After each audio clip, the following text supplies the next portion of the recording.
Welcome back to Bomb Blues Boxing. What's going on with everybody, man? So I just wanted to make this video to give my post-fight thoughts on Sean Porter versus Terrence Crawford for the WBO welterweight title last night. It was on pay-per-view, ESPN Plus. Y'all know that. But man, what a performance for Terrence Crawford, man. It was a hell of a fight. Two of the best welterweights of the past, 6, 7 years put on an excellent performance. I mean, this quality from the beginning to the end. And Sean Porter, of course, he did test Terrence Crawford, but Terrence Crawford showed why he is so special as a fighter. One of the most special boxers in the game. And I mean, for him to stop Sean Porter, man, that was huge. That was a message to the rest of the welterweight division. He's always been at that level and even better. He's the first opponent to stop Sean Porter, and we got to give Terrence Crawford all his props. It was a little controversy. Some people thought Kenny Porter stopped the fight too early, but Kenny Porter knows his son, and he probably knew it was coming, and he did the best thing probably for Sean Porter, I guess, in hindsight. Just a really good fight. Sean Porter had success throughout the fight like I thought he would, but Terrence Crawford was just able to do the special. I mean, power for the whole 12 rounds. He finally was able to make the adjustments about like the 8th round. You started to see Terrence Crawford started to get the better of Sean Porter, and he just did what he had to do. So, also I seen in post-fight interview, post-fight press conference, Terrence Crawford is done with Top Rank and Bob Arum, and he's ready to move on. Like he said, Bob Arum couldn't get him that Earl Spence fight when he was there, so what makes him think he's going to get him when he's gone? So I get Terrence Crawford. He's at a point in his career, he's 34. He wants those big names in the welterweight division. Of course he wants Earl Spence, no doubt, 100%. You know what I'm saying? But I think his best next move for Terrence Crawford would probably be sign with the PBC for 2 or 3 fights. I mean, fight Keith Thurman, first, because what's going to happen is, PBC is trying to push that 3-belt welterweight unification bout with Udonius Ugas and Earl Spence. I think that's the first fight they're going to really try to push, and I think February, March, that fight is probably going to happen. So that's what I think is going to be the first step. But if you sign with him, you take Keith Thurman for the first fight. Second fight, Terrence Crawford.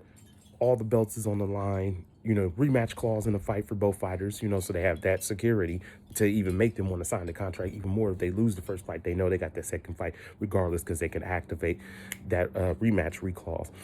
So I think that's a good option, but it's to be seen with Terrence Crawford. He needs to just do what's best for his career at the end of the day. And, salute to Terrence Crawford, man. He just do the special. He's been special. He's been a top-level opponent. He's been that guy. You know what I'm saying? And now, I'm not going to lie, even as an Earl Spence fan, the pressure is on Earl Spence to make that fight happen.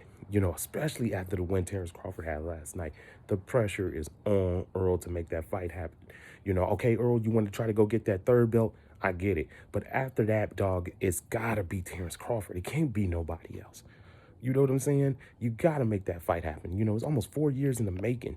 The fight has to happen. You can't, but Earl got to make that fight happen. He can't be this and that, this. Like, Earl, just make the fight happen. I know you're going to fight Ugas first. I already know that. That's going to happen. But after that, it got to be Terrence Crawford, bro. I mean, that's a legacy fight. That's the fight that just puts a feather in your cap. 4-belt undisputed championship belt. If you can beat your Udonius Ugas, come February or March. But that's what it's about. Last night, Sean Porter and Terrence Crawford showed you what boxing is really about. Risking it all. You know what I'm saying? The risk and reward that comes from fighting at that level. And, it would suck to see Sean Porter retire. But if Sean's contending with retirement and he's just done with the game, I get it, because it's like he's had the highest of highs and the lowest of lows of boxing. He's fought everybody you can name in the welterweight division. I feel like Sean Porter, he feel like he probably got nothing else to prove, and being at, 34 years old, I believe, or he's 33, he wants to walk away with the game with all his facilities and things of that nature. He's got a young family, he's grown, and, things of that nature, and probably want to be around his wife. He's always going to be around boxing, might be coaching, definitely announcing. He's a hell of an announcer. He does a great job with commentary, boxing, and announcing. So, You know, what a night, man. I enjoyed that fight so much. It was just, man, I was on my feet the whole fight, man. Both opponents put on a hell of a fight, and it's well deserved to Terrence Crawford. He deserves all the accolades. I think he revital. I think he just put himself back out there again to let people know, like, hey, I'm that dude. You know what I'm saying? Don't never sleep on me. So hopefully, Earl Spence gets the message and he makes that fight happen. But anything else, you know, that's all I got, fellas, on the post-fight thoughts of Earl Spence and Sean Porter. Y'all be good. Y'all be safe.